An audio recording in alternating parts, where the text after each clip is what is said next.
The moment this guy opens his eyes, he freezes. He's no longer in the real world. He's inside his favorite game, and it gets worse. When he looks around, he sees goblins slaughtering helpless farmers right in front of him. The villagers scream at him to run for his life. But at that exact moment, a system window pops up, calmly asking him one thing: which class does he want to choose?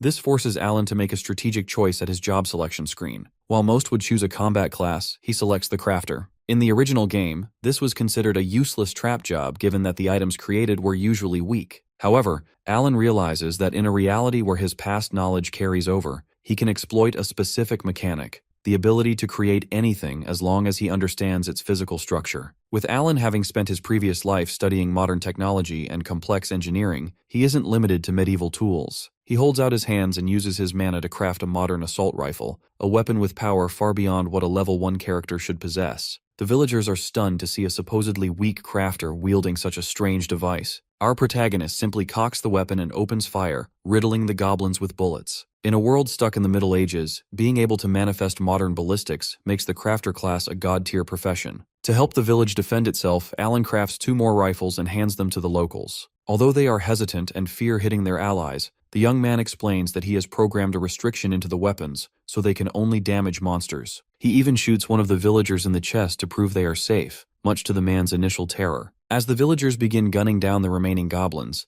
a level-up notification appears before Alan. He realizes that when others use his crafted gear to kill enemies, a portion of those experience points flows back to him as the creator. This revelation makes leveling up incredibly efficient. As a token of gratitude, a villager hands him a fire magic stone harvested from a fallen goblin. These stones are usually sold for money at guilds, but our hero decides to experiment with his crafting skills instead. Just then, a big level 13 goblin knight appears, acting as a boss for the area. The villagers find that their standard rifles are useless against its heavy shield, and they urge Alan to run. Instead, he leaps forward and uses the magic stone as a raw material for a new creation. By consuming the stone's energy, he crafts a high-powered rocket launcher with a massive attack modifier and explosive attributes. He aims the launcher and fires a single devastating strike that vaporizes the boss in a massive explosion. This victory causes his level to jump straight to 4. He notes that while magic stone weapons are powerful, they break once their energy is spent, meaning he will have to manage his resources carefully. The villagers are left in absolute awe of the rookie who just one-shot a boss. While Alan remains modest about his power, he has inadvertently become the only person capable of shifting the tides of the long-standing war against the Demon Lord.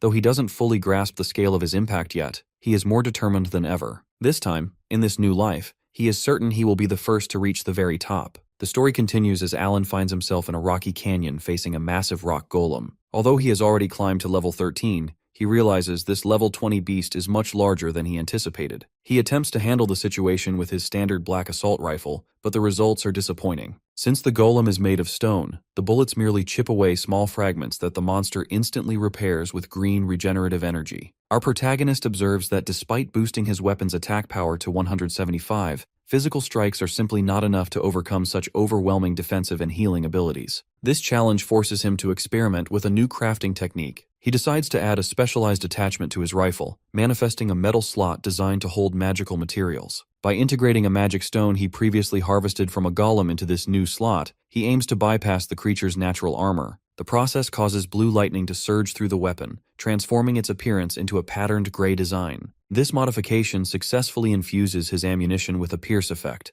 a powerful attribute that allows his shots to ignore physical defense entirely. When the golem lunges forward to crush him, Alan fires a single upgraded shot. As the bullet now carries magical piercing properties, it triggers a massive explosion that shatters the monster into thousands of pebbles. This victory pushes our hero to level 14. He takes a moment to examine his gear and notes a specific limitation of this system. While the weapon itself remains intact, the magic stone used for the add-on breaks after the energy is spent. This is actually a relief for him, as it means he only has to replace the consumable stone rather than rebuilding the entire firearm. As he picks up a new yellow magic stone from the remains, he hits level 15. This rapid growth is fueled by more than just his own battles. A notification reveals that villagers he previously helped have successfully defended their home from an orc horde using the rifles he gave them. Having traveled to various farming villages to distribute these modern weapons, Alan is now receiving a steady stream of experience points from across the land. He views this as a form of passive income, allowing him to grow stronger while simultaneously making the world a safer place. He feels fully vindicated in his choice to become a crafter. However, this unprecedented growth catches the attention of the Adventurer Guild headquarters. Inside an assembly hall, high-ranking officials stare at a magical mirror displaying Alan's data in disbelief. They find it impossible that a rookie could jump from level 4 to 15 in a mere 4 days,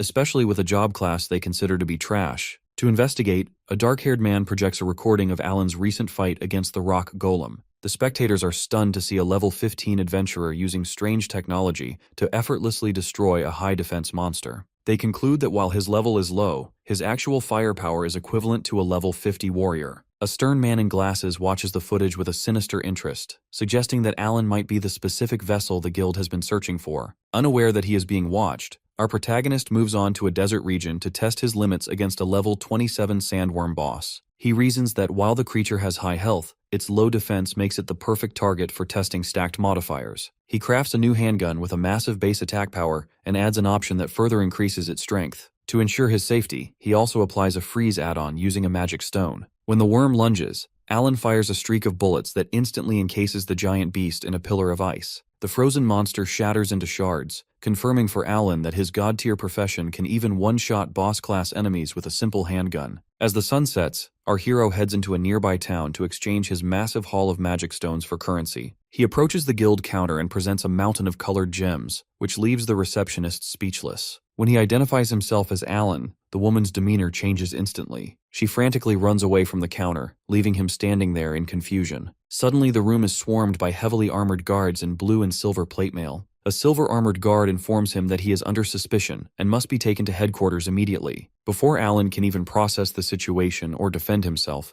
blue magical chains wrap around his body, placing the powerful crafter under arrest. Inside a high-end meeting hall at the Adventurers Guild headquarters, several high-ranking officials sit around a large table while Alan stands in the center, restricted by magical chains. The master of the guild orders the guards to release him, causing the magical bindings to shatter and vanish. As the magic dissipates, the master confirms the young man's identity and offers an apology for the aggressive greeting. He explains that his curiosity was piqued on account of how rapidly the boy has been leveling up, making a personal meeting necessary. Alan appears completely unfazed by the arrest and casually rubs his wrists while asking what the guild actually wants from him. An agitated council member suddenly slams his hands on the table and demands to know the technical details of the strange weapon known as a gun. Alan thoughtfully declines to explain, noting that the technology is far beyond the understanding of people in this world. This response prompts a condescending remark from another councilman who suggests that a mere crafter is likely exaggerating the weapon's importance. Recognizing this as a cheap provocation to extract information, our hero decides to provide a physical example instead. He activates his craft ability, manifesting a modern assault rifle in a swirl of blue energy. As the weapon floats onto the table, the council members view its status and are horrified to see an attack power of 50. Since this power scales with the user's level and allows for 30 consecutive shots, they realize it possesses the destructive potential of a high-ranking knight. While the officials reel from this discovery, Alan turns to leave, stating that he is busy chasing a level 9999 cap and has no time to waste. The master stops him to ask if his ultimate goal is to defeat the Demon King. Alan admits that he intends to handle the threat, especially given the devastation the demon army has caused to human cities. He tells them to make an appointment next time and prepares to exit. Before he can leave, the master suggests that joining an adventurer clan would make his leveling more efficient and offers to introduce him to a prestigious A-rank group. This causes a frantic argument among the other council members, who all begin shouting and trying to recruit him into their own favored organizations. Alan silences the chaos by explaining that he has no interest in joining a group due to his preference for moving freely. The stunned officials eventually accept his refusal, and he departs the room. Once he is gone, the guildmaster decides to summon the finest blacksmiths in the land to analyze the rifle left behind, as they cannot believe a level 15 crafter could produce such advanced machinery. The scene shifts to the entrance of the Wolf Mine dungeon, where a large crowd of adventurers has gathered. Alan notes that even in this reality, the area's outside instance dungeons are always busy. When a party recruiter tries to invite him, the man catches sight of his level 15 status and runs away in terror, warning others that the boy is far too weak for a level 25 dungeon. Alan ignores the insults, knowing that fighting enemies 10 levels higher than himself is the most efficient way to grind with the level difference modifier. Suddenly, a woman's scream cuts through the crowd. A high-level swordsman named Lucas has cornered a priestess named Emma and is trying to force her into his party. The surrounding adventurers whisper in fear, acknowledging that Lucas is a notorious bully who uses his level 65 status to prey on women inside dungeons. When Emma tries to refuse, Lucas and his thugs become even more aggressive. To stop the harassment, Alan uses his craft ability to manifest a giant bronze hand from the ground, which slams Lucas into the dirt. Our hero casually walks past the trembling girl, claiming the bronze statue was just a misfire during a distance crafting test. This infuriates Lucas, who springs up with a red face and draws a massive broadsword to kill the person who embarrassed him. However,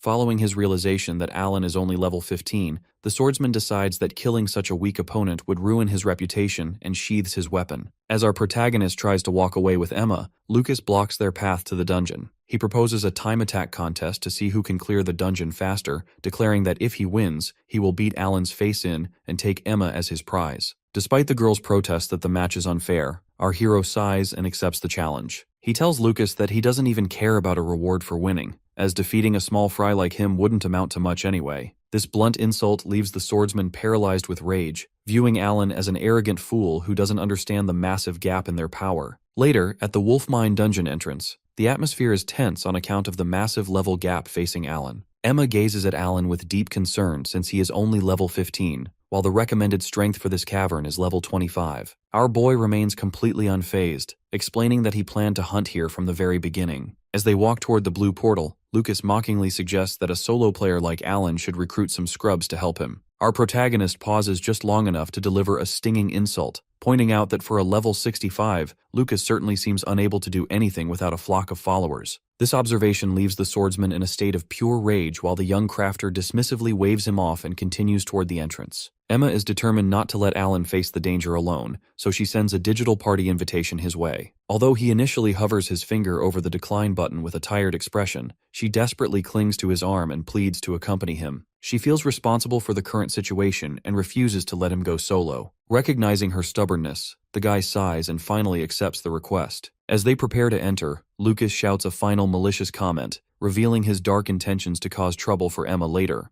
Unfazed, our protagonist checks the dungeon records and notes that the all-time fastest clear is just over 19 minutes. He feels confident that he can shatter this record with ease. Upon entering the dark, fleshy halls of the mine, the pair is immediately swarmed by high-level bats, caterpillars, and undead warriors. The sheer number of monsters terrifies Emma, as she believes they have no hope of breaking through. Alan views the horde as nothing more than a flock of scrubs and tells his companion to put away her useless staff. Given that she is now part of his party, he decides she needs to fight properly. He activates his craft ability, manifesting a pair of submachine guns directly into her hands. Emma is stunned by the weapon's massive attack power, but Alan explains that these guns are a technology only he can manifest. He instructs her on the simple logic of pulling the trigger and begins tearing through the monster mob with his own rifles. While Emma begins firing, she quickly becomes overwhelmed by the intense recoil he purposely built into the weapons. Our protagonist explains that with the enemies being so densely packed, she will hit something even if she just sprays bullets randomly. He urges her to stop chatting so they can rush straight to the boss. Meanwhile, in another part of the mine, Lucas and his party have cleared their own path. A companion points out that Lucas purposefully provoked Alan as this dungeon spawns a special additional boss for first-time challengers. The swordsman grins maliciously, hoping the newbie is killed by the encounter so he can feel vindicated for the earlier embarrassment. On the other side of the dungeon, Alan and Emma reach the stone doors of the deepest chamber in less than 10 minutes. Our hero deadpans that they could have finished twice as fast if Emma hadn't triggered so many traps along the way. While he has gained 3 levels from the trek, Emma has only gained 1. Leading Alan to realize that his passive income from the farmers provides far more experience than standard dungeoneering. Emma is now eager to finish the time attack and urges him forward. As the doors grind open, 2 massive figures emerge from the purple mist instead of 1. They are faced with both the Queen and King Werewolf, a dual boss encounter reserved for first-timers. The werewolves lunge forward with incredible speed, causing Alan to realize that these monsters are the worst possible matchup for guns due to their high evasion. He instructs Emma to provide suppressive fire to buy him some time. Even though she fires rapidly, the creatures move like blurs and dodge every single shot. The enemies split up to flank them, forcing our hero to divide their targets. He takes on the king and leaves the queen to Emma, despite her panicked protests that she can't hit a moving target. The queen werewolf lunges through the air with her claws extended toward the cowering priestess, but this is exactly what Alan expected to happen. He remains perfectly calm and clenches his fist as energy pixelates around his hand, allowing him to trigger his craft ability from a distance. In an instant, magical jaws of energy snap shut around the legs of both the king and queen werewolves. This surprise trap bites deep into their flesh and causes blood to splatter as the monsters are slammed into the ground. Emma watches in a state of trembling shock because the terrifying beasts have been completely pinned. Alan looks back at his companion with a calm gaze and explains that he only needed her to buy him a few seconds of time. The priestess stares at the restrained monsters in disbelief, since she had no idea the craft skill could be used for crowd control in such a way. Our hero is satisfied with the result as it confirms his earlier tests regarding distance crafting were successful. He turns his attention back to the king werewolf and produces a black handgun. Given that the monster is bound and unable to dodge his shots, Alan views the boss as nothing more than a common mob. With a cold expression, he pulls the trigger and ends the creature's life. As the remains of the boss drift away into purple particles, our guy reaches down to collect a purple magic stone from the floor. Emma runs toward him while excitedly waving her submachine guns to report that she has finished off the queen as well. A notification suddenly appears to announce that they have cleared the wolf mine in just 9 minutes and 48 seconds. Because this is a new all-time record, the priestess is glowing with joy. Alan notes the time and quietly decides that he will return to break this record solo later to claim the top spot for himself. With the dungeon finished, they both head toward the blue exit portal. Outside the dungeon, local villagers are busy thanking other adventurers for their help. While our hero and his companion walk through the crowd, the priestess asks about the submachine gun she is still holding. Alan casually tells her she can keep using it. Their presence causes a stir among the nearby adventurers who recognize them from the earlier argument with Lucas. They assume it is impossible for the pair to have finished so quickly and mockingly, suggest that the rookies must have given up and run away, while the bullies weren't looking. Our boy stops and looks back sharply to correct them, stating plainly that they have already cleared the dungeon. This claim causes the other adventurers to laugh because they think he is telling a transparent lie to save face. They even offer not to tell Lucas about their supposed cowardice if he will just be honest. Alan remains unfazed and tells them to check the record crystal behind them, as their names should now be at the top. The skeptics think this is a joke since a level 15 crafter shouldn't even meet the level requirement for the area, let alone set a world record. When one man finally touches the crystal, his eyes widen as the official ranking is displayed. The crowd is frozen in shock to see that Alan and Emma have indeed set a record of 9 minutes and 48 seconds. They cannot comprehend how a supposedly weak class achieved something that took everyone else much longer. Our hero provides a hint by manifesting multiple guns in the air and explaining that his unique weapons are the answer to their confusion. One adventurer examines the submachine gun and is overwhelmed to see an attack power of 153, which is incredibly high for their level. Emma happily demonstrates how easy the weapon is to use by mimicking the firing action, while the crowd grows increasingly frantic to see the gear for themselves. As Alan walks away to avoid wasting more time, he passes a girl with long white hair and red clothing, who watches him with intense yellow eyes. She remains silent as he disappears into the distance. A few dozen minutes later, Lucas and his party finally emerge from the dungeon portal looking exhausted but confident. Having finished in just under 50 minutes, the swordsman is certain they have won the time attack. He sits on the ground with his teammates to wait for the rookies to come out so they can gloat. His companions laugh and suggest that the kids are likely dead by now. The adventurer who checked the crystal earlier approaches the group and informs Lucas that his opponents have already gone home. The swordsman initially laughs and assumes they tucked tail and ran, but the man corrects him by explaining that they actually cleared the dungeon. Lucas refuses to believe that two losers could beat his time, but the adventurer insists they cleared it faster than anyone else in history. Following this news, the bully lunges at the record crystal himself. When he sees the names of Alan and Emma next to the 9-minute mark, his face pales with terror and sweat. Realizing he has been utterly defeated by someone he looked down upon, Lucas falls to his knees and screams in pure rage. The scene shifts to a dark, moonlit office where a man sits at a desk. He reviews a file containing photos of Alan and his modern weapons, noting that the record-breaking strength makes him the real deal. He summons a masked assassin into the room to discuss a request. The man slides the folder and a heavy bag of coins across the desk, making it clear that the young crafter has become a major target. With a final direct order, he tells the assassin to kill Alan. Wary of Lucas's retaliation, Emma decides to relocate her base for safety. Standing in a walled courtyard, she bows deeply to thank Alan for his protection. When Alan neutrally offers to drive the bully away himself, Emma refuses with quiet determination, asserting that as an adventurer, she must stand on her own feet. Alan respects her resolve and bids her farewell. With a final playful spark, Emma jokingly warns him not to break her wolf mine record before skipping away. A digital notification appears confirming Emma has left the party. A few days later, the scene transitions to a vast desert canyon, where our boy has come to test the limits of his crafting abilities. Now at level 24, he reaches out his hand and allows energy to swirl around him as he activates his craft skill. He thinks to himself that his future efficiency depends on this working correctly. A surge of blue lightning strikes the ground, and a modern military tank materializes before him. After confirming the exterior is flawless, Alan climbs into the dark cockpit. He is pleased to find the monitors and controls have been perfectly replicated, but when he commands the vehicle to move forward, it sits completely still. He realizes that while he can create complex structures like an AK-47 or various traps, amorphously structured things like water, electricity, and gasoline cannot be created. Luckily, this failure was within his expectations, and he already has a countermeasure ready. Since the world of Zero Fantasy Online utilizes magic stones as a general-purpose energy source, he reasons that his modern machines should be able to run on them as well. He presses a green magic stone into a slot on the dashboard, and the tank roars to life, kicking up dust as it speeds ahead. However, the victory is short-lived as the engine suddenly grinds to a halt with a puff of smoke. Upon checking the slot, he finds the stone has shattered into useless shards. He realizes that he simply doesn't have the personal power to handle a tank yet, given that a machine of that scale requires much higher quality magic stones than what he currently possesses. The tank dissolves back into pixels, leaving Alan alone in the canyon. Despite the setback, he is encouraged by the fact that magic stones can indeed act as a power source,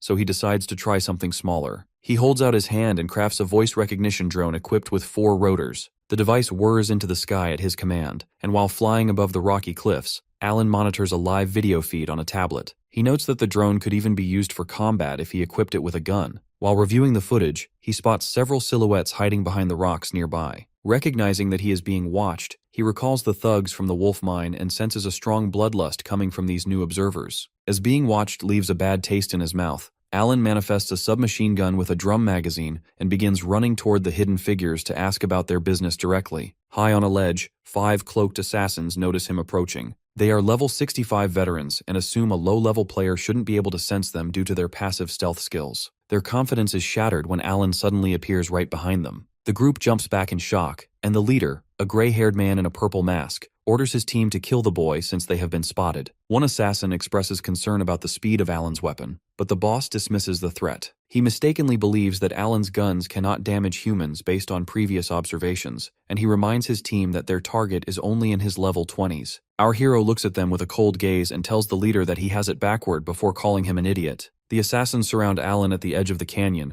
and the leader mockingly calls his team cowards as they suddenly vanish using high-level stealth skills. Alan realizes he is dealing with highly skilled professionals, but he remains calm because he chose a weapon specifically suited for rapid fire. As an assassin lunges through the air behind him with a blade, claiming the gun won't leave a scratch, Alan spins around and pulls the trigger. The submachine gun flashes rapidly, riddling all 5 men with bullets and spraying blood across the desert floor. With the cloaked men falling, our hero tells them they should have come up with a better plan if they wanted to challenge someone with a submachine gun. He walks toward the bleeding leader, who is trembling on the ground in disbelief that the bullets actually cause damage. Alan explains that while he normally keeps a safety restriction on his weapons to prevent accidental harm to humans, he turned it off on account of them looking suspicious from the very beginning. He levels the barrel at the man's head and demands to know who hired them. The boss gives a creepy smile and explains that as assassins, they simply do whatever job they are given. He tells Alan that he might not have done anything wrong, but a certain big shot wants him dead as he is simply too strong. Before our hero can learn more about this mysterious client, the assassin bites down on a hidden poison pill and dies. Following the body dissolving, Alan is left confused, wondering why anyone would be afraid of a player who is only level 24. His thoughts are interrupted when a girl with long white hair appears nearby. She praises him for turning the tables on veteran assassins, and when Alan suspiciously asks if she is with them, she laughs and claims she is actually on his side. This girl named Melissa further proposes a partnership, suggesting that teaming up would be a beneficial arrangement. Alan immediately rejects the offer with a dismissive gaze, asserting that he has no need for teamwork now or ever. However, a brief memory of Emma trapped in the wolf mine flashes through his mind, forcing him to acknowledge that there was at least one person he worked with previously. Melissa is visibly annoyed by his prickly attitude but quickly shifts tactics to grab his attention. Standing over the remains of the fallen assassins, she reveals that she has information regarding who hired them and offers to share it in exchange for his cooperation. This revelation causes Alan to turn back with an intense and serious look. Before she provides the answer, Melissa seeks to confirm his identity as the adventurer who shattered the wolf mine speed record. He finds the question unnecessary and suggests she simply check his status, but she points out that he currently has his information hidden from public view. Realizing he likely toggled the setting by accident due to the annoyance of his growing fame, the young man adjusts his interface to reveal his data. When the status screen appears, Melissa is shocked to discover that the hero who cleared a high-level dungeon in record time is only level 24. She admits to herself that she expected him to be at least level 80 and is caught off guard by his relatively low level. Fairness dictates that she show her own status in return, revealing her as a level 50 sorcerer. Once the introductions are settled, Alan brings the conversation back to the hit put out on him. Melissa confirms she wants something in return for the name of the culprit and points toward the sky to indicate her price. High above the clouds floats the Crystal Sky Castle, a top-tier dungeon with a recommended level of 50. She explains that the area is incredibly dangerous since it is packed with a massive variety of random monsters and bosses, making it impossible to prepare for specific encounters. Because the castle is also filled with lethal traps that can kill seasoned veterans instantly, the difficulty is considered extreme. At the very bottom of the dungeon lies the Crystal Dragon, a boss in a completely different league than anything else. The sorcerer specifically wants Alan to help her retrieve the Jade Dragon Orb, a top-tier material dropped by the final boss. While she secretly doubts a level 24 player can survive such a place, our hero accepts the deal without a single moment of hesitation. This immediate agreement shocks Melissa, who wonders if he even heard her warnings about the level requirement and the danger. Alan casually dismisses her concerns, noting that he likely knows more about the dungeon than she does. Privately, he reflects on having cleared the castle countless times in his past life. He decides to play along simply as he needs to eliminate whoever is targeting him, so he can get back to his grind without interference. As they prepare to move out, Melissa stops him to explain a major logistical hurdle. With the castle being at an extreme altitude, adventurers usually have to submit a government application to undergo a teleportation rite. Alan realizes this is the equivalent of talking to a teleportation NPC in the original game. Unfortunately, the rite has a strict level requirement, meaning players below level 40 are locked out. Given that he is only level 24, Melissa believes they are stuck. She further argues that a party of 2 is insufficient, claiming they need a dedicated tank for defense and a healer for buffs. As a sorcerer who focuses on area of effect magic, she explains she cannot deal enough single-target damage to defeat the boss alone. She suggests taking the next 3 months to grind Alan's level up to 40, but the guy refuses to wait. He explains that his goal is to be the first person in the world to hit level 999, and he has no intention of letting trivial matters like level requirements slow him down. Melissa views this as unrealistic, but the young crafter begins analyzing the mechanics of the world. He reasons that while the castle is too high for standard flight magic, there must be a physical way to reach it without the rite. He activates his craft skill and produces a small 4-rotor drone, which he powers with a blue magic stone.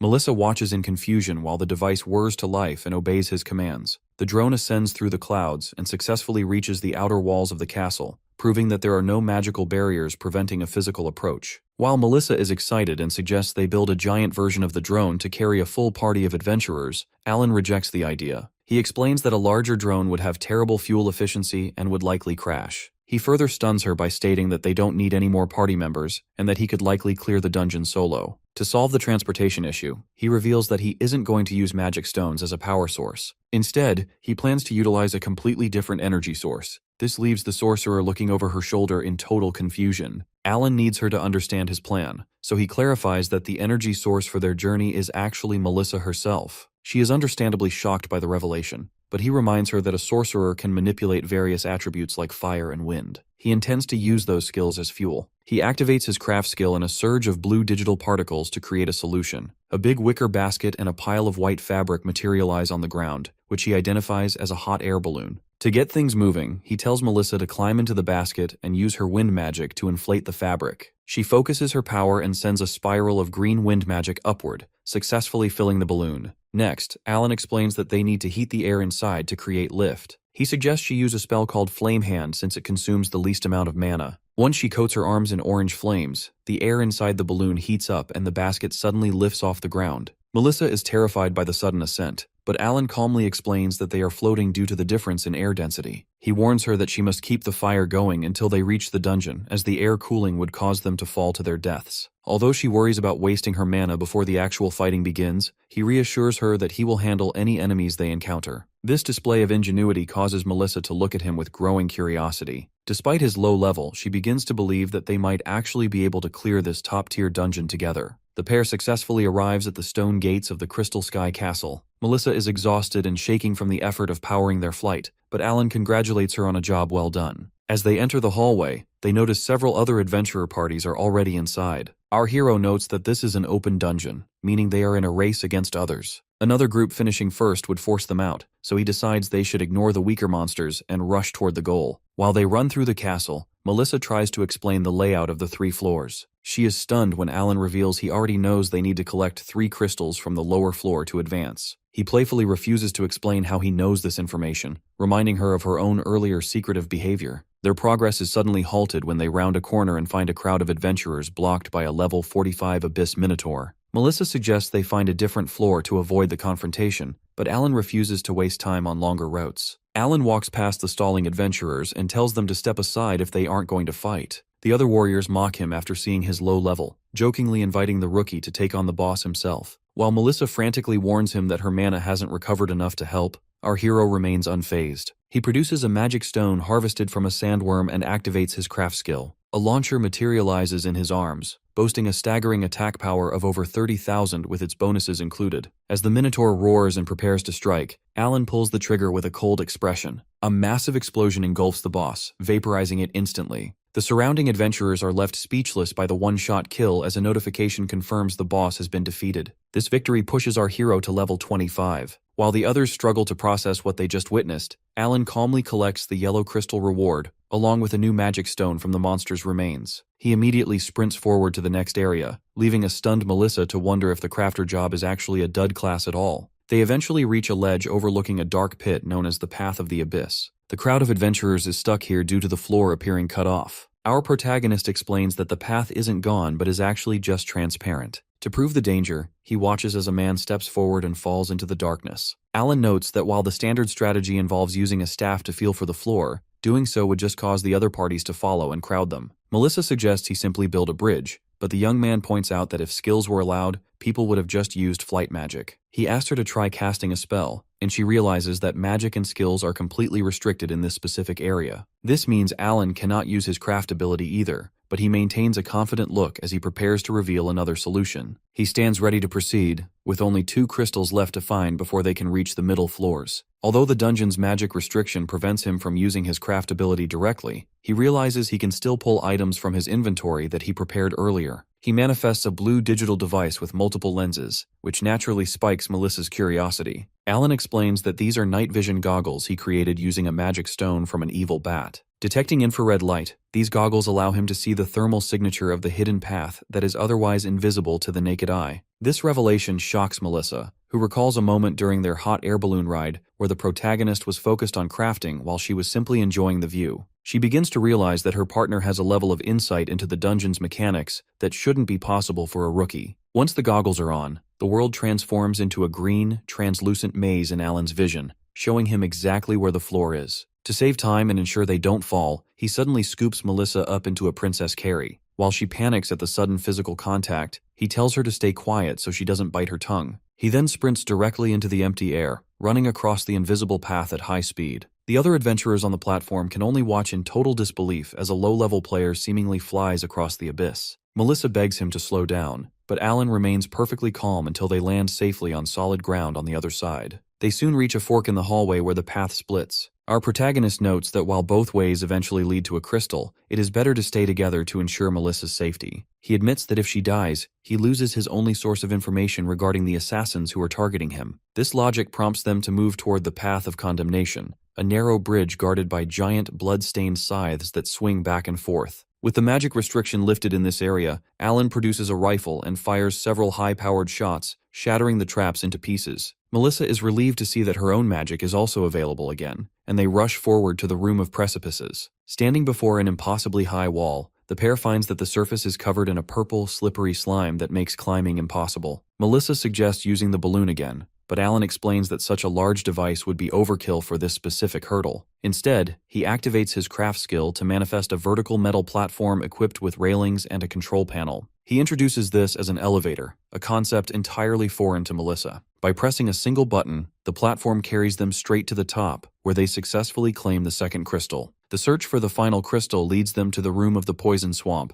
a cavern filled with a green lake of toxic water. Melissa expects another mysterious invention, but she is slightly disappointed when Alan simply crafts a basic wooden rowing boat. He explains that a simple solution is best for a simple problem, but he leaves out the oars on purpose. This forces Melissa to act as the engine, using her wind magic to create a vortex that propels the boat across the toxic lake. While she feels the burden of the work is a bit lopsided, they quickly reach the pedestal and obtain the third and final crystal. As they finish the floor, Melissa reflects on how easy the journey has been. While Alan attributes their success to the crafter job being the strongest profession, the sorcerer realizes the truth is that the man himself is the one who is exceptional. She watches him walk away, convinced that she is witnessing the rise of an adventurer who will eventually make history. A few minutes later, they arrive at the transfer room. Alan inserts the 3 glowing crystals into a central pedestal, triggering a teleportation rite that sends them to the middle floors. They arrive in a blue-lit hall facing a swirling dark blue portal. Our hero observes that the layout is strange, as it feels like a dungeon within a dungeon, comparing it to a Matryoshka doll. When Melissa asks what that is, he promises to craft one for her after they conquer the castle. However, before they can step through the final portal, Melissa's expression turns serious. She stops him and places her hand over her chest, looking him directly in the eye to propose a match between them before they go any further. Since she has gathered intelligence on the middle floors, she understands that the first section consists of a dark chamber filled with a massive swarm of weak monsters. Since the dungeon records the number of kills during this battle, she confidently suggests a competition to see who can take down the most enemies. Alan initially looks at her flatly, noting that the conditions are skewed in her favor as her job as a sorcerer is built for area of effect attacks, while his firearms are typically for single targets. Melissa remains provocative, explaining that her magic is more than just a power source for transportation and that she intends to prove the true worth of her class. Our boy calmly accepts the challenge, reasoning that a little competition will help them clear the floor faster anyway. They agree that the loser must treat the winner to a top-shelf potion once they are finished. Entering the first floor of the middle section, the pair is immediately faced with a horde of 1,500 monsters, standing ready in the darkness. As the trial begins, Melissa wastes no time and envelops herself in dark energy to cast a massive purple explosion called Black Nebula. As this magic consumes a large portion of the charging army at once, she feels confident in her clearing power. However, the young crafter steps forward and uses his skill to manifest a massive Gatling gun with a staggering attack power of 500. Although he cannot move while firing the heavy weapon, its automatic reloading and incredible rate of fire allow him to shred through rows of monsters like a hot knife through butter. Melissa is left in total shock since the technology is on a completely different level than standard magic. Despite her refusal to surrender, the gap in their efficiency becomes undeniable. 2 minutes later, the holographic scoreboards reveal the final results. Alan has secured 811 kills, while Melissa has only managed 689. As our protagonist stands calmly over the defeated horde, the sorcerer sits on the floor in a state of exhaustion, unable to believe she lost in her own area of expertise. He tells her not to be too downcast, suggesting that she simply picked the wrong opponent. Melissa watches him walk away, fully realizing now that she is dealing with a complete outlier who defies the logic of their world. They transition into the stone halls of the second middle floor, which Alan identifies as the final hurdle before the Crystal Dragon's chamber. Melissa remarks on how easy the dungeon feels with him by her side despite its extreme difficulty rating, but their conversation is cut short when a bright light erupts at the end of the hall. A massive crystal ogre riding a crystal manticore emerges, both at level 50. Melissa assumes they need to find a way to split the duo up to handle their coordinated attacks, but Alan has a more direct solution. He crafts a sleek black rocket launcher, though Melissa notices its 16,000 attack power is actually lower than the one he used previously. Our hero explains that this is a standard build rather than an overboosted magic stone version, meaning it won't break after a single shot. As the bosses charge, Alan realizes the manticore has high evasion and will likely dodge a frontal assault. This forces him to change tactics, so he instructs Melissa to freeze the ground with her ice magic. Once the stone floor becomes slick with ice, the charging beast is forced to leap into the air to maintain its momentum. This is exactly what our boy wanted, as a creature without wings has no mobility once it is suspended in midair. He aims for a direct hit to end the fight instantly, but the ogre performs an impossible maneuver by using the manticore's back as a stepping stone to launch itself even higher. The rocket vaporizes the manticore in a massive explosion, but the ogre remains unharmed and begins descending from the ceiling with its club raised. Our protagonist is caught off guard by a movement pattern that shouldn't exist in the game's logic. As the ogre's shadow covers him, Melissa panics knowing Alan is only level 25 and lacks any defensive armor. She realizes that a single hit from a level 50 boss will kill him instantly. In a desperate attempt to save him, she sprints forward, hoping to take the blow in his place, but she quickly realizes with horror that she isn't going to make it in time. Melissa reaches out in a state of total panic, screaming Alan's name as the crystal ogre descends with its massive club. The beast is putting the full weight of its strength into a strike meant to end the fight. Despite the looming threat, our boy stands his ground and aims a handgun directly upward at the monster. He remains perfectly calm and calculating, noting that while the ogre unexpectedly used the manticore as a springboard to evade his first shot, the current scenario is still within his predictions. An explosion suddenly fills the area, followed by a digital notification indicating that his weapon is reloading. Alan stands in confidence because he had already factored this specific timing into his plan. A second massive explosion of fire erupts, forcing Melissa to shield her eyes from the intensity of the blast. As the smoke clears, a badge appears to confirm Alan has reached level 26. He takes a breath of relief, as the outcome is exactly what he anticipated. Melissa looks at him with wide eyes, stunned that he was able to fire again when she thought he had run out of ammunition. Alan explains that his rocket launcher features an auto-reload function that triggers the moment the ammo count hits 0. He admits to her that the situation was actually quite dangerous, noting that if the reload hadn't finished in time, he would have died. While Melissa finds him unusually calm for someone who just faced death, the young crafter explains that he simply moves with composure because he already accounted for the second shot before the battle even began. After picking up a purple magic stone from the remains, he sets his sights on their final objective, the crystal dragon. Melissa watches him, thinking about how she has seen many strong adventurers, but none who possess his level of absolute confidence. She realizes this unique strength is exactly why high-ranking figures are targeting his life. The pair eventually arrives at the upper floors of the castle, standing before a giant ornate golden door. While Melissa prepares for a final battle behind that gate, Alan stops her and points out that the door is just for show. He explains that this floor utilizes a portal system similar to the middle floors, and since the portal isn't visible, it means someone else is already inside challenging the boss.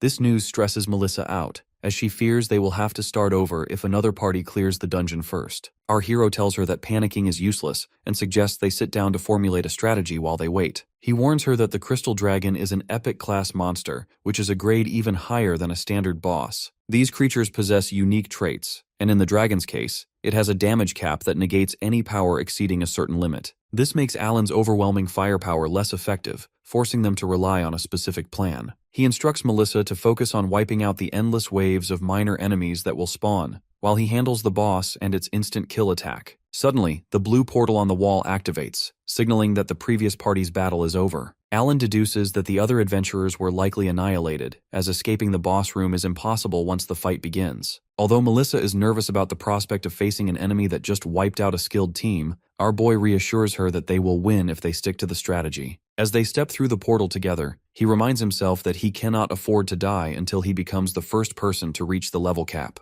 They emerge into a massive coliseum-like arena filled with the bodies of fallen adventurers. Before they can dwell on the sight, dark energy erupts from the ground and the colossal crystal dragon appears, roaring with immense pressure. As blue-skinned minions surround them, Alan tells Melissa not to let the pressure get to her. He materializes a massive Gatling gun and begins shredding through the air with rapid-fire bullets. He knows that while the damage cap is a problem for single heavy strikes, the high volume of shots from a Gatling gun is the perfect counter. Melissa watches in awe as Alan suppresses the epic-class boss, and she begins casting her own magic to clear out the mobs. However, the momentum shifts when Alan's gun makes a clicking sound, indicating he is out of ammo. The crystal dragon seizes the opening and flies into the air to prepare its instant kill attack, the Black Death Flame. As purple energy gathers in the dragon's maw, Alan shouts for Melissa to get back. He leaps forward and uses his craft ability to manifest a massive fire-resistant metal shield directly from the ground. Huddled behind the freestanding barrier, Alan explains that they can survive the instant kill move as long as they avoid direct contact with the flames. He waits for his gun to finish reloading so they can counterattack. Unfortunately, the plan goes awry when cracks begin to form on the shield's surface. Our boy looks on in disbelief, realizing the shield's durability is insufficient to hold back the dragon's power. The barrier shatters into fragments, throwing both of them backward as the dragon continues its assault. Refusing to die in such a place, Alan's eyes fill with rage. He reaches out his hand as massive bolts of energy explode around him, activating his craft skill with a final, desperate surge of power. As the skill activation completes, Alan is holding a red metal cylinder, which leaves Melissa looking on in complete bewilderment. She demands to know what the strange object is, and he calmly identifies it as a modern fire extinguisher. He explains to himself that a fire extinguisher was the most logical tool to manifest for this specific crisis. To ensure it could handle a high-level threat, he fused the device with a magic stone from a crystal ogre. Although he is uncertain if a household tool can stop a monster, the young man bets everything on his ability and sprints toward the dragon's energy blast. He points the nozzle forward and releases a massive surge of pressurized white foam. This spray clashes head-on with the flames, creating a shockwave that completely swallows the dragon's breath. Melissa is stunned to see an epic-grade instant death attack neutralized by such a bizarre device. While his companion stares in awe,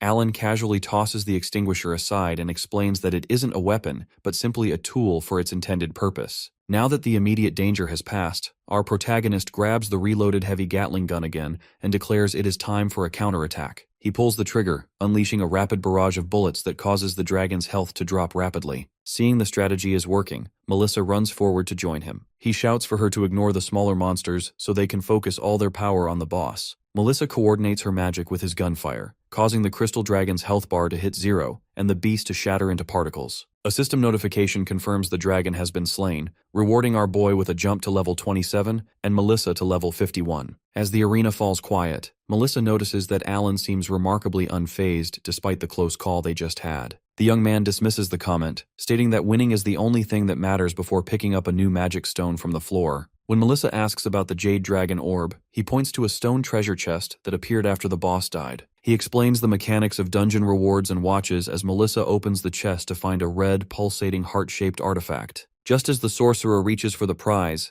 Alan's demeanor shifts. He draws a handgun and points it directly at her head with a dark expression. He warns her that once she takes the orb, the dungeon will automatically warp them outside, and he hasn't forgotten the deal they made. He demands to know who sent the assassins after him before they leave. Melissa sighs and asks him to put the weapon away, promising to hold up her end of the bargain. After Alan lowers the gun, she reveals a frustrating truth. She doesn't actually know the specific person behind the hit. This causes Alan to raise his weapon again in anger, but Melissa quickly clarifies that she has identified the organization involved. Alan exhales and listens as Melissa reveals that the culprits belong to the Adventurer Guild. This news leaves our hero in genuine shock as the guild's primary purpose is to defeat the Demon King. Melissa explains that since Alan is far too strong for his level, he is a threat to the status quo. If the Demon King is defeated, the world becomes peaceful and the guild would eventually be disbanded. Due to this, certain members are assassinating talented adventurers to protect their own jobs and influence. Our boy realizes this matches what the assassin in the desert told him about big shots, not appreciating his strength. Melissa further explains that there is a specific faction within the guild known as the Demon King's Remnant faction. These individuals don't want the war to end, though they aren't necessarily working with the demon army. She admits that the faction's leader is unknown since its members aren't just guild executives.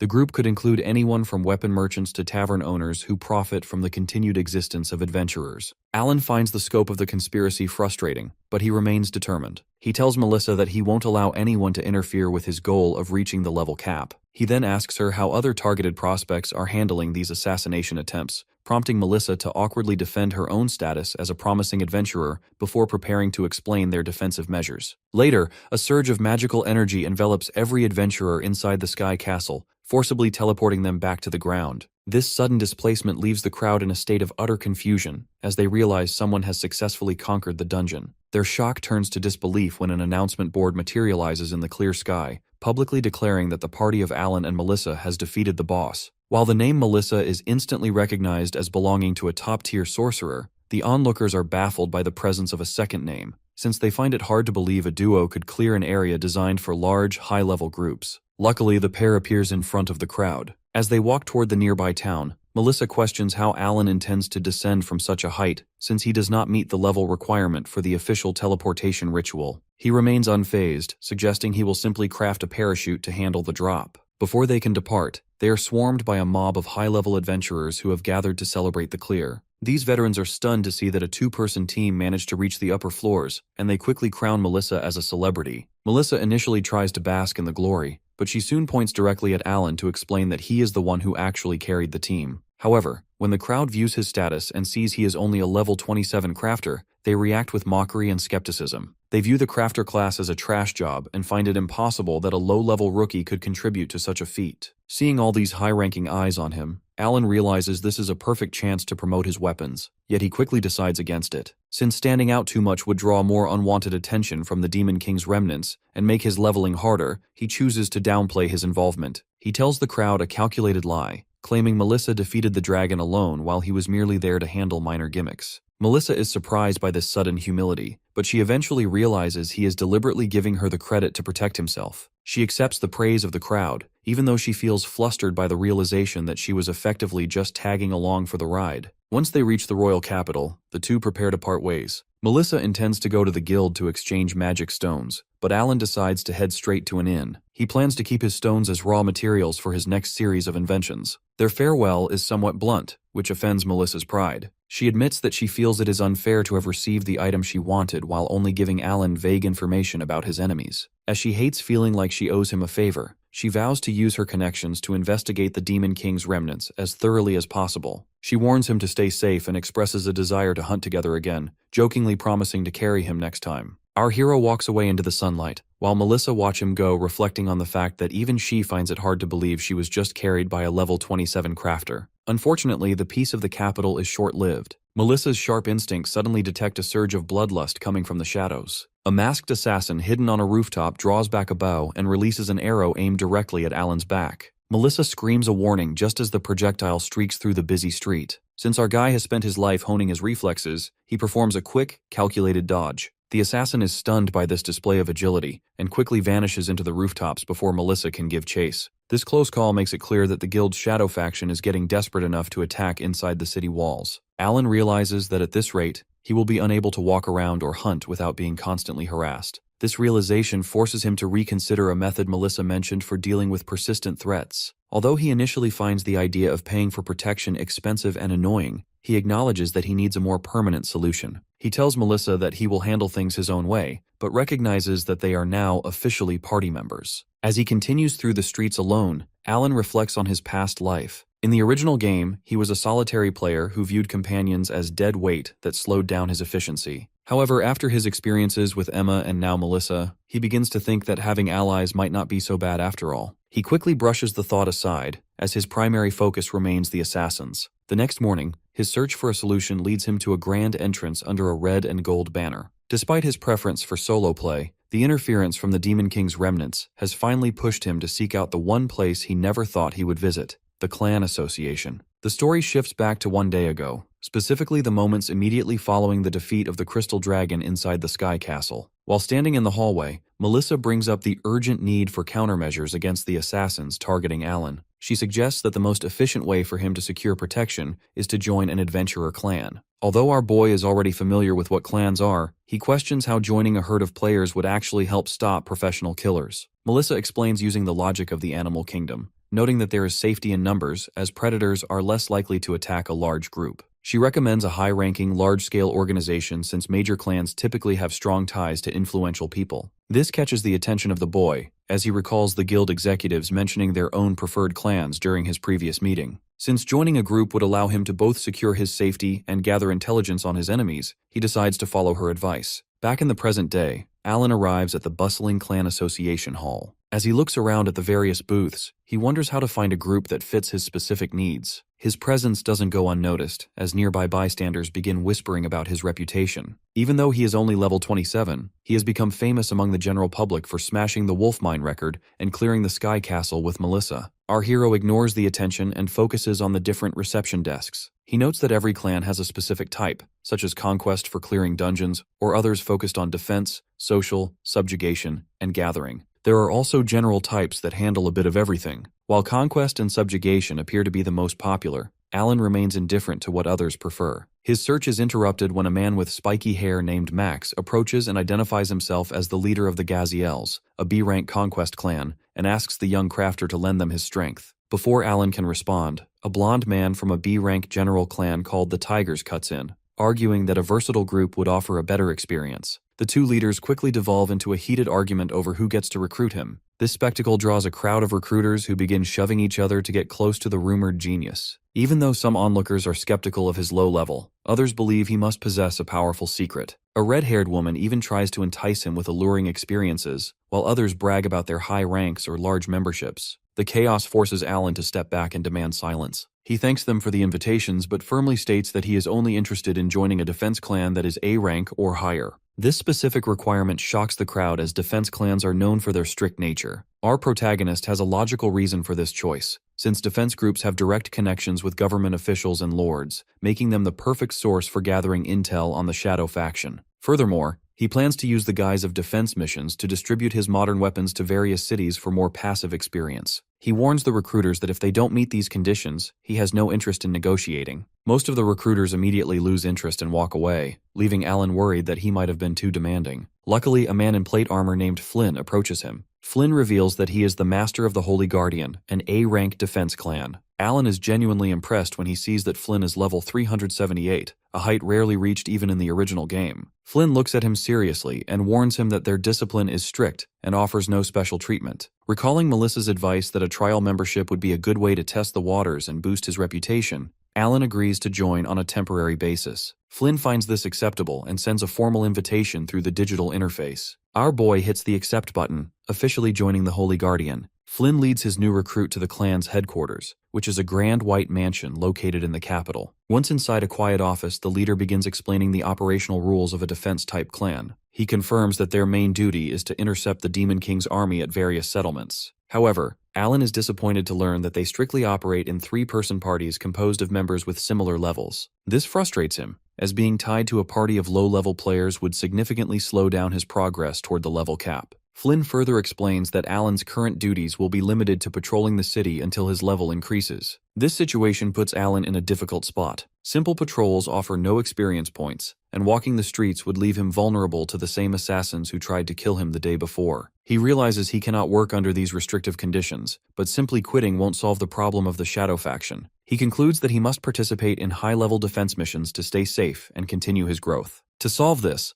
Alan looks Flynn in the eye and makes a bold request to bypass the patrol phase. When Flynn insists on following the rules, the young crafter proposes a way to prove his strength. He challenges the high-level master to a duel, stating that if he wins, he must be granted a special exception to the rules. Flynn looks at him with a calm and slightly amused expression, admitting he admires the enthusiasm, but ultimately refuses the challenge. As there is no benefit in it for him, the master suggests that Alan simply participate in normal clan activities for a week before revisiting the conversation. Alan closes his eyes in resignation, deciding that further argument is pointless. He agrees to the terms but reminds himself that since this is only a trial membership, he is prepared to leave if the arrangement doesn't fit. The conversation is interrupted by a knock at the door, signaling the arrival of the group members Alan will be working with. Flynn introduces them as Naoki and Hina, a pair of lancers. Naoki is a level 55 adventurer who immediately greets the newcomer with a confident and energetic attitude, while Hina is a level 40 who offers a warm smile. Our boy is internally skeptical of the pairing since party members usually share similar levels, but Flynn explains that these two are the lowest-ranked members of the A-rank clan.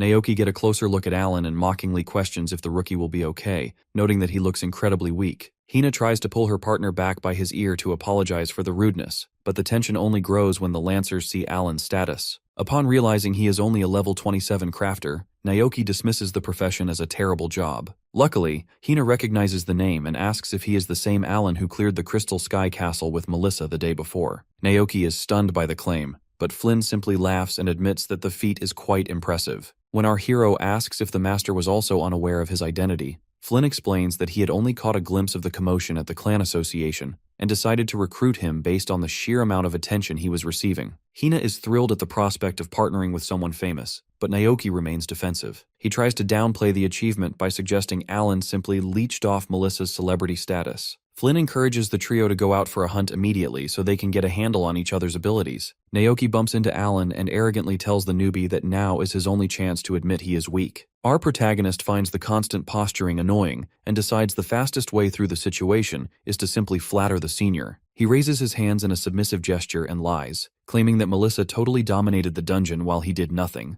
This satisfies Naoki's ego, and he loudly tells the junior not to sweat it before leading the group out. As they leave, Flynn watches them with a thoughtful look. He knows Alan is lying, as it is physically impossible for a level 27 player to even reach the Sky Castle without a unique method. He concludes that an adventurer who makes the impossible happen is far more than a mere leech. The group arrives at the Forest of Trents, an area recommended for level 35 players. Alan notes to himself that he usually avoided this place in the original game as the experience points were poor for the effort required. Hina explains that the forest is filled with monsters called Trents that mimic ordinary trees, making them impossible to spot without detection skills. When our boy offers to craft some detection items to help, Naoki tells him not to underestimate them. However, Alan's sharp instincts allow him to sense a threat before the veterans do. He warns them to watch their left just as a level 35 Trent emerges with glowing red eyes. The group dodges the initial strike, and the two lancers quickly coordinate their movements. Alan watches them work, observing how typical adventurers fight through teamwork and spear techniques. Naoki grins and asks what the newbie thinks of their skill, and Alan neutrally responds that it isn't bad. This lukewarm praise infuriates Naoki, but Hina tells him to focus as they finish off the first monster. Suddenly, 3 more Trents emerge from the shadows and surround them. Naoki decides this is the perfect time for the rookie to prove himself, promising to back him up if things go wrong. Alan finds the offer reassuring and prepares to act. Blue energy appears around his palm as he activates his craft skill. In an instant, a black Gatling gun materializes in his hands, leaving his partners in total shock. Alan reasons that while he could craft a thermal scope to identify the hidden enemies, it is much faster to simply mow down the entire area. He pulls the trigger, and the forest is filled with the flames of gunfires. The sheer volume of the barrage levels the trees and vaporizes the monsters instantly. As the dust clears, Alan stands with his smoking weapon and calmly tells his senior that he managed to handle the situation. Hina is in awe of the destruction, while Naoki is pale with terror, though he still tries to act tough by calling it a decent job for a beginner. The victory is cut short when Alan senses someone else in the darkness. A man emerges from the trees with a maniacal smile. It is Lucas, the bully from the earlier dungeon, and he makes it clear he has finally tracked Alan down for a confrontation. Our protagonist simply looks back at his old rival with a completely uninterested expression. When Alan honestly asks who he is, Lucas begins shaking with rage, screaming at the top of his lungs. He is desperate for recognition, reminding the group that Alan embarrassed him back at the wolf mine. Our protagonist remains calm, logically questioning how breaking a record is supposed to be embarrassing for someone else. This dismissive attitude causes Naoki and Hina to watch from the sidelines, feeling unsettled by the man's frightening behavior. To prove his superiority, Lucas displays a status box showing he has reached level 73. Alan observes this and realizes that Lucas has leveled up 8 times in just 1 week. He notes that by the standards of this world, such growth is incredibly efficient. Lucas claims this effort was entirely for the purpose of defeating him, but our hero finds the idea of a fight pointless. He points out that they are not in an instance dungeon, so there is no way to compete over clear times. This forces Lucas to draw a sword, demanding a one-on-one duel immediately. When Alan asks about his previous teammates, Lucas laughs and explains that he ditched those useless scrubs to focus on his revenge. Naoki and Hina find this behavior dirty and unfair, but Lucas shuts them down with a terrifying red-eyed glare that sends them recoiling in fear. Our protagonist decides to accept the challenge even though he believes a duel gives him too much of an advantage. He materializes a handgun, but Lucas reacts with hysterical laughter. Having threatened people back at the wolf mine for information, Lucas believes he knows the secret of the weapon. He claims the guns only work on monsters and are useless against humans. He even mockingly suggests that Alan should craft a sword if he wants a real chance. Without hesitation, our hero pulls the trigger. The bullet grazes the top of Lucas's ear, causing blood to splatter and leaving the bully in agonizing shock. Alan stands tall over his opponent, pointing the smoking barrel at him while explaining that the man's intelligence is completely out of date. Luckily for Lucas, the shot was just a scratch, but the terror of the moment causes him to collapse and clutch his head. Alan stands over him, promising that the next shot will go straight through if he doesn't leave. This threat works perfectly, and the bully scrambles to his feet, fleeing into the woods while shouting a desperate parting warning. As the gun dissolves into blue energy, Naoki is left in disbelief that a level 27 could so easily brush off a level 73. Meanwhile,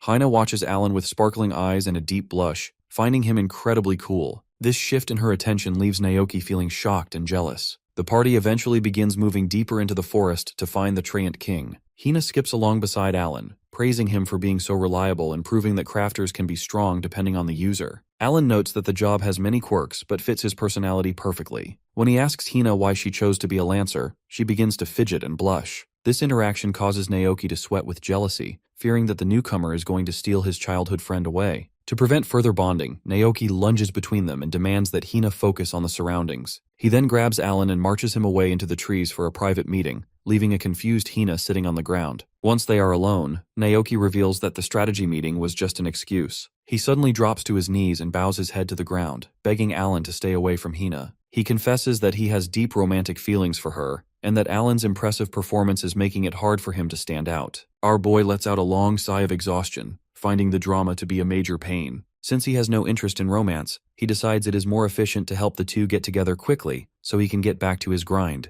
He proposes a plan where he will pretend to struggle during the upcoming boss fight, allowing Naoki to step in and save the day. Naoki is overjoyed by the offer and tries to hug Alan, who quickly pushes him away. As the group reaches a clearing, they are faced with the Treant King, a boss with 3 eyes and a beard of moss. Hina is worried, but Alan tells the two of them to stay back. He activates his craft skill to materialize an assault rifle, purposefully adjusting the attack power to a measly level 5. He thinks to himself that while it isn't 0, it should be weak enough to sell the act. Naoki and Hina are impressed by the new weapon, but when Alan begins firing, the bullets do no visible damage. He puts on a dramatic, panicked performance, acting as if the settings are broken and he is about to be defeated. Seeing his opening, Naoki roars and charges past him with a heroic expression. He tells Hina to watch his display and unleashes a flurry of spear strikes that carve through the monster's wood. Hina is genuinely amazed and blushes at his skill, while Alan watches with a bored, deadpan look. He figures it will take some time, but Naoki should be able to finish it. Unfortunately, Naoki gets overconfident and begins taunting the boss. This backfires when he lands on a root and the ground cracks beneath him. The Trent King slams its massive wooden arm down, pinning Naoki face down in the dirt. Our hero watches with a disappointed gaze, realizing his partner has failed even with the help. The monster roars in rage and raises its other arm to crush the terrified Naoki, who can only scream for his life. Since her partner is completely helpless, Hina can only watch the scene while trembling in total terror. Alan watches the struggle and decides he has seen enough. He finds the display hard to witness, so he activates his craft skill with a serious gaze. Energy surround around him as he materializes a large black rocket launcher. A massive, fiery explosion follows immediately, consuming the Trent King and lighting up the dark forest in a sudden burst of fire. This overwhelming destruction leaves both Naoki and Hina in a state of absolute shock. As the smoke clears, the boss is gone, leaving behind only a green magic stone. Our boy approaches the coughing Naoki and checks his own status, noting that the victory has pushed him to level 28. He asks if his partner can stand, prompting Naoki to shout his name in surprise. Hina rushes toward Alan and grabs his arm with sparkly eyes, desperate to know how a level 28 could insta-kill such a powerful boss. This sudden intimacy infuriates Naoki, who stands up abruptly and shakes with anger. He tries to save face by claiming he had the situation under control and tells the others not to butt in. Alan simply shrugs and offers a casual apology to end the argument. However, Hina turns on Naoki with rage, calling him a jerk and an idiot for being so rude to the person who just saved his life. The young Lancers continue to bicker until Hina turns back to Alan with a worried, apologetic look. While our boy finds the shouting a bit extreme, he privately understands that Naoki is just a clueless guy trying to look cool in front of the girl he likes. To smooth things over, Alan tells Hina that the victory actually belongs to Naoki. He lies and claims that he only dealt the finishing blow as the senior had already cornered the monster. This causes Naoki to jump up with a heroic smile, feeling instantly relieved and vindicated. Despite the attempt to boost Naoki's reputation, the plan backfires. Hina hugs Alan tightly, finding him incredibly humble and mature for giving away the credit. She becomes so enamored that she asks him out to dinner alone, causing Naoki's spirit to comically leave his body in a state of defeat. Our hero finds the romantic drama to be a serious pain as they eventually head back to the city. The group transitions to the Holy Guardian clan headquarters to report their progress to Flynn. Hina energetically explains how Alan defeated the boss and chased off a level 73 bully. This catches Flynn's attention, and he reveals that the guild has a file on the swordsman named Lucas, due to his history of causing trouble. The master advises Alan to use the clan's name as a deterrent in the future, which makes our boy realize the true power and influence of a top-tier organization. Flynn congratulates them on a successful mission, but when Hina suggests a welcome party for Alan, the master declines due to his workload. This leads Hina to insist on taking Alan to dinner by herself, much to Naoki's horror. Before they leave, Flynn stops them with a serious expression to announce a special request that came in for the next day. He reveals that a client has specifically nominated Alan for a mission. Hina is impressed by the instant recognition, but Flynn clarifies that this isn't a standard defense job. The requester is Lord Olivia of the frontline city of Biendale, and she wants Alan to distribute his unique weapons, which Hina identifies as guns, to the residents. Flynn admits he has never heard of such technology. Although the mission sounds unusual, Alan accepts immediately. He views the chance to hand out weapons as a great opportunity, as it will allow him to gain massive amounts of passive experience from the residents' future battles. He officially confirms his membership in the clan, but a sudden thought makes him suspicious. He realizes it is incredibly strange for a lord in a distant frontline city to know about a level 28 trial member who just joined. He asks Flynn how the client could possibly have known his location. Flynn dismisses the concern, suggesting the lord likely checked the real-time member roster. He tells Alan to ask Lord Olivia himself if he is truly curious. The two men lock eyes in a tense moment of mutual suspicion. Our hero notes that the flow of information regarding his movements is traveling incredibly fast for someone of his rank. While he agrees to finish the mission perfectly, he cannot shake the feeling that something is wrong.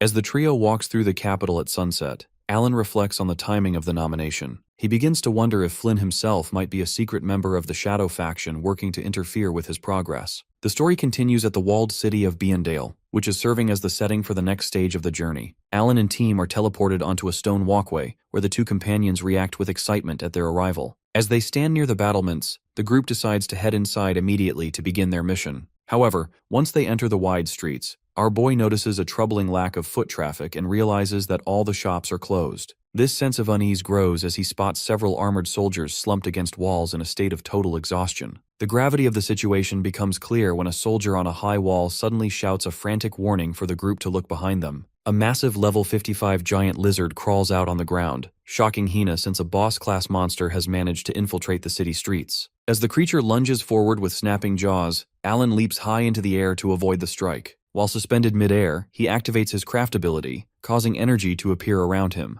A black rocket launcher materializes in his hands, and he calmly notes that attacking someone the moment they teleport is a serious breach of etiquette. Our hero pulls the trigger while still in flight, unleashing a massive fire that hits the lizard directly and triggers a colossal explosion. He lands gracefully on one knee as the monster is defeated in a single blow, leaving the nearby soldiers and his companions in total disbelief at the power of the weapon. Although Hina is impressed by his skill, the celebration is cut short when a flock of level 40 birds known as mud gastromus charges through the smoke as reinforcements. Before Alan has to fire again, a man riding a horse charges into the scene swinging a halberd. This man slashes through the birds in a single strike, sending blood splattering across the area. The rider stops in front of the group and identifies himself as Gordo, the captain of the Royal Guard. He explains that he has been ordered by Lady Olivia to receive Alan's party. While our protagonist notices that the captain's status is hidden, he follows the man's gesture toward an ornate carriage. Naoki and Hina are in awe of the lavish hospitality, assuming it reflects the high expectations placed on their friend.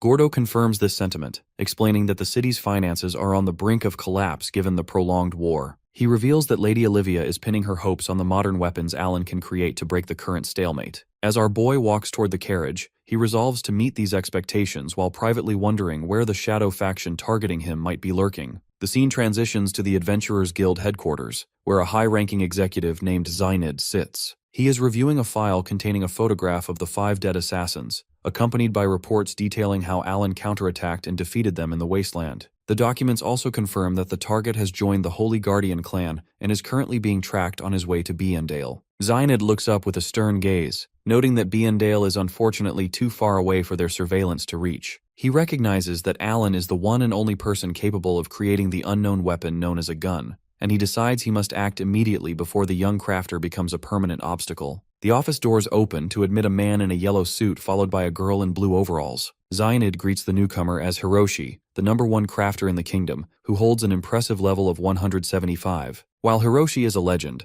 Zynid is initially skeptical of the girl, as she is not the legendary blacksmith Benjamin he was expecting. The red-haired girl, Annette, confidently introduces herself as Benjamin's daughter and a level 13 blacksmith. She claims that her knowledge is a perfect match for her father's, and since Benjamin vouches for her, Zynid agrees to begin the briefing. Zynid places an AK-47 on the table, ordering the pair to analyze its structure. As they lean in, Annette is struck by the strange shape, while Hiroshi admits the physical object is much more complex than the footage he had seen. The master crafter picks up the rifle to examine its mechanics, noting its 30-round capacity and the fact that it becomes disabled for a few seconds during its automatic reload. Comparing it to a crossbow, Hiroshi pulls the trigger and unleashes a series of rapid fires that completely obliterate a training dummy. He laughs with delight at the incredible rate of fire, but both he and Annette assume the creator must be at an impossibly high level to manifest such a thing. Zynid maintains a cold expression and shatters their assumptions by revealing that Alan's level was only 15 when he crafted the weapon. This news leaves Hiroshi and Annette in total shock, as they find it hard to believe a rookie could achieve such results. Zynid insists it is a fact and commissions them to create a duplicate,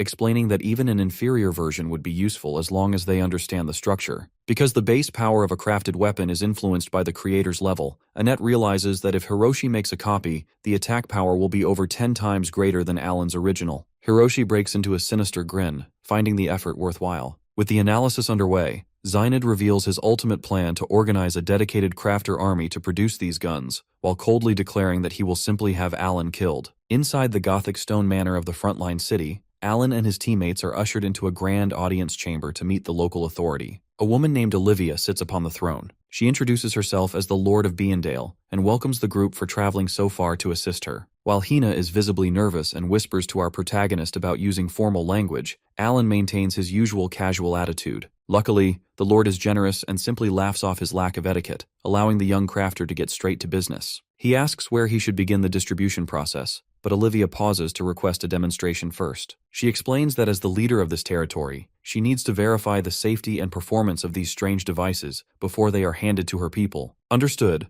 Alan raises his hand and allows Mana to appear, manifesting a modern assault rifle in an instant. The sight leaves Olivia and her guards in a state of awe. Our hero steps forward to explain that while there are various types of firearms, the basic operation is simple. To demonstrate the ease of use, he suddenly aims the rifle at Naoki and pulls the trigger, riddling his teammate with bullets fire. Although Naoki falls backward in a panic and screams in anger, Alan remains perfectly composed. He explains that he purposely placed a restriction on the weapon so it deals 0 damage to humans, noting with a dry wit that Naoki was simply too easy of a target to pass up. Olivia is marvelously impressed by the display, realizing that these weapons allow even ordinary residents to fight with minimal risk. She envisions her people firing from atop the city walls, which would significantly lighten the burden on her exhausted soldiers. However, Hina is concerned about why the Lord is involving civilians at all, as she assumes the professional defense clans should be enough. Olivia's expression turns solemn as she explains the harsh reality of their situation. Because the Demon Lord's army attacks several times a month, the city must maintain a permanent state of readiness. The maintenance costs for hiring multiple defense clans are enormous, and despite government subsidies, the city's finances are completely strained. Alan clarifies for a confused Hina that the city is essentially running out of money, making the rebuilding of the economy a pressing and urgent issue. Hina is impressed by our boy's vocabulary, which causes her to blush while Naoki grumbles in jealousy. Alan cuts the small talk short, noting that he can only craft 99 weapons at a time and wants to maximize his efficiency.